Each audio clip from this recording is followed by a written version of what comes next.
పేద ప్రజలను ఆపదలో ఉన్న నిరుపేదలను ఆదుకోవడంలో మెగా కుటుంబం ఎప్పుడూ ముందుంటుందని, వారి స్ఫూర్తితోనే ఎన్నో ఏళ్లుగా తాను సేవా కార్యక్రమాలు నిర్వహిస్తున్నానని జనసేన పార్టీ పిఠాపురం నియోజకవర్గ సీనియర్ నాయకులు సూరవరపు కృష్ణార్జునరావు పేర్కొన్నారు.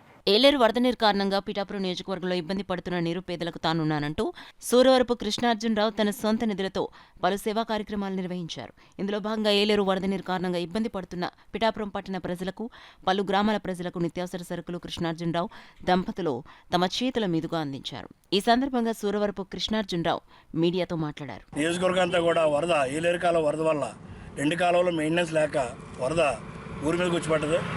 దీంట్లో చాలామంది రైతులు ఆల్రెడీ ఇబ్బంది పడుతున్నారు, అలా కుటుంబీకులు కూడా ఇబ్బంది పడుతున్నారు. దానికి ఆ యొక్క ఇళ్లలో ఉన్న నివాసులందరికీ కూడా కిరాణా సామాన్లు ఆ కొద్దిపాటి సాయం నేను చేశాను. అదేవిధంగా చాలామంది ఎవరికాలు సాయం చేస్తున్నారు. పవన్ కళ్యాణ్ గారు వచ్చి అనేక రకాల హామీలు ఇచ్చి వెళ్ళారు. అవన్నీ కూడా త్వరలో నెరవేరుతాయని, అదేవిధంగా కేంద్రం కూడా సాయం చేస్తానని పవన్ కళ్యాణ్ గారు చెప్పారు. అలాగే చంద్రబాబు నాయుడు గారు కూడా నన్ను వచ్చారు. అన్ని విధాల సహాయ సహకారాలు ఉండడాన్ని, పేదలు ఎవరిని కూడా ఇబ్బంది పడొద్దని, భోజనాలు కూడా లూట్ లేకుండా డిపార్ట్మెంట్ అంతా సాయం చేస్తుంది. అదేవిధంగా పోలీసు వారు సాయం చేస్తున్నారు.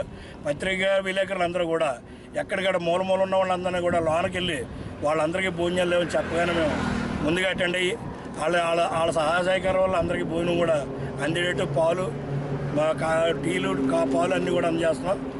అందరికీ కూడా జనాల్ని కంగారు పడొద్దని, ఇంకా 2 రోజులు ఈ వరద ఇంకా ఉంటుంది. రైతులను కూడా కంగారు పడొద్దని ఆల్రెడీ రైతులకు కూడా హామీ ఇచ్చారు. అన్ని విధాల సహాయ సహకారాలు అందుతాయని